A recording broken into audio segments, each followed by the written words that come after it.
بسم الله الرحمن الرحيم. وعن أبي هريرة رضي الله تعالى عنه عن النبي صلى الله عليه وسلم قال: ما ينتظر أحدكم إلا غنى مطغيا أو فقرا منسيا أو مرضا مفسدا أو هرما مفندا أو موتا مجهزا أو الدجال فالدجال شر غائب ينتظر أو الساعة والساعة أدهى وأمر۔ حضرت ابو ہریرہ رضی اللہ تعالی عنہ حضور نبی اکرم صلی اللہ علیہ وسلم کے ارشاد گرامی نقل فرماتے ہیں، فرمایا کہ ما ينتظر احدکم، تم میں سے کوئی شخص کیا یہ انتظار کر رہا ہے الا غنى مطغیا، کہ ایسی مالداری آ جائے جو اسے نافرمان بنا دے، او فقرا منسیا، یا ایسا فقر و فاقہ لاحق ہو جائے جو ہر چیز کو بھلا دے، ہر چیز کو ختم کر دے، او مرضا مفسدا، ایسی بیماری کا انتظار کر رہا ہے جو ہر چیز کو خراب کر دے،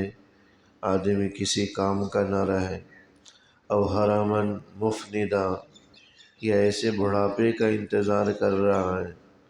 جو آدمی کو سٹھیا دے اور آدمی ہر چیز میں کمزور لاغر ہو جائے، او موتا مجہزا، یا موت کا انتظار کرے جو اچانک آنے والی ہے، او الدجال، یا وہ دجال کا انتظار کر رہا ہے، فالدجال شر غائب ينتظر، دجال غائب چیزوں میں، غیر موجود چیزوں میں انتہائی فتنے والی چیز ہے جس کا انتظار کیا جا رہا ہے، او الساعہ، یا آدمی قیامت کا انتظار کر رہا، تو فالساعۃ ادہیٰ وامر، تو سمجھ لو کہ قیامت یہ بڑی تکلیف دہ چیز ہے، قیامت کا قیام بڑا ہولناک ہے اور بڑا ہی تکالیف، شدائد اور مصائب سے بھرا ہوا ہے۔ اس حدیث مبارک کے اندر جو بات سمجھانی مقصود ہے وہ یہ کہ آدمی کو فرصت کے لمحات غنیمت سمجھنے چاہیے، بھلے وہ جس حال میں بھی ہو، جس حال میں بھی ہو، اگر فرصت کے کچھ لمحات میسر ہیں تو اس کو غنیمت سمجھتے ہوئے فرصت کے ان اوقات کو اللہ کی عبادات و طاعات میں صرف کرے، بھلے حالت کیسی ہی کیوں نہ ہو، مالداری کی حالت ہو تو اس کو غنیمت سمجھے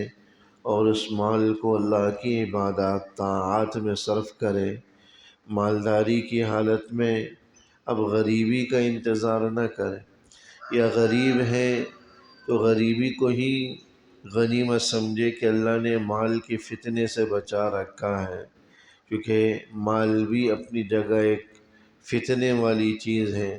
بس اوقات مال اپنے ساتھ فرعونیت لے آتی ہے، مال اپنے ساتھ تکبر اور انانیت لے آتی، مال اپنے ساتھ اللہ کی نافرمانی لے آتی ہے۔ صحت ہے تو مرض سے پہلے اس کو غنیمت سمجھو، جوانی ہے تو جوانی سے، بڑھاپے سے پہلے اس جوانی کو غنیمت سمجھو، اور اگر بڑھاپا ہی ہے لیکن کم سے کم زندہ تو ہے، موت سے پہلے اس کو غنیمت سمجھو، کیونکہ موت تو اچانک آ دبوچتی ہے، پھر کوئی مہلت نہیں ملتی آدمی کو۔ یا یہ کہ آدمی دجال کے نکلنے کا انتظار کر رہا ہے، اور دجال سے تو آدمی کو پناہ مانگنی چاہیے، کیونکہ وہ ایک بہت بڑا فتنہ ہے، بہت کم لوگ ہوں گے جو اس کے فتنے اور شر سے بچ سکیں گے۔ جس طرح دجالی آلات کہا جاتا ہے، موبائل ہے، یہ سب چیزیں اس کے عمل میں معاون اور مددگار کے طور پر وہ ان چیزوں کو استعمال کرے گا۔ آپ نے سنا ہوگا دجال کے اس کے اندر کہ دجال اپنے جو ماننے والے ہیں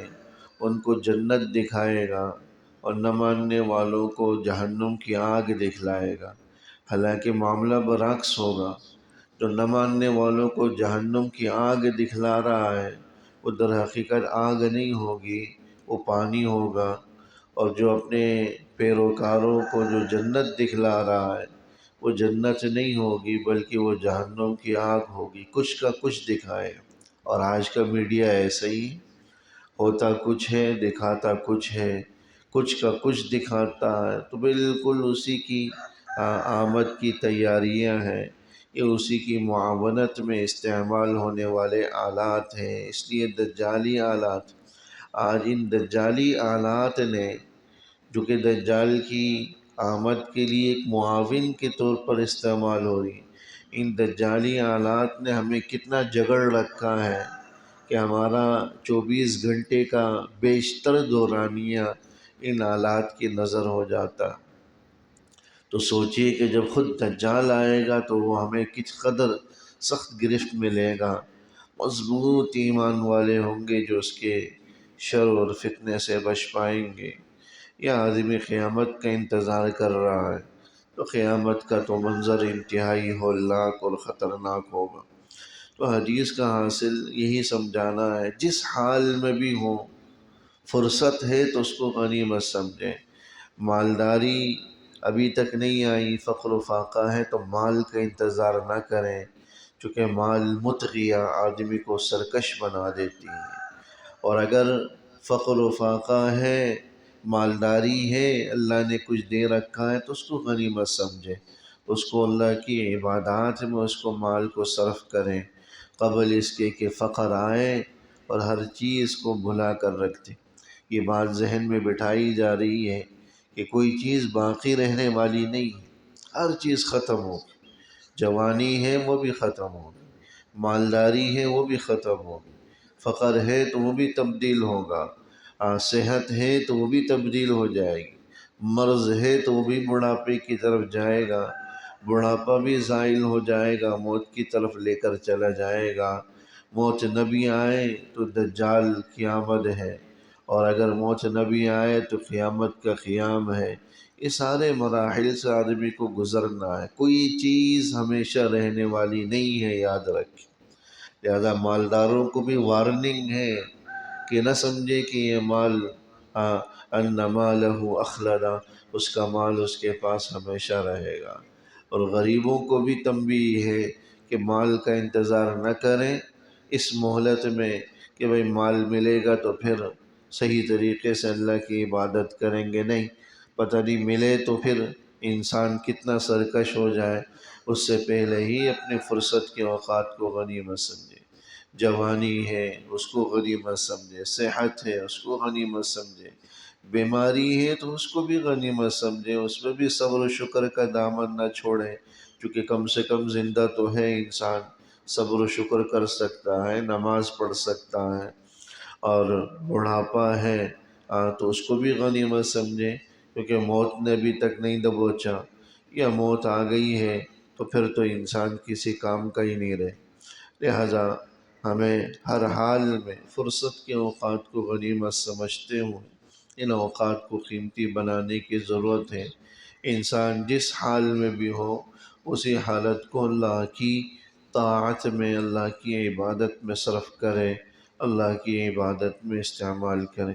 اللہ جل شانہ صحیح سمجھ نصیب فرمائے، عمل کی توفیق نصیب فرمائے۔ ربنا تقبل منا إنك أنت السميع العليم وتب علينا إنك أنت التواب الرحيم، وصلى الله تعالى على خير خلقه محمد وآله وصحبه أجمعين، آمين برحمتك يا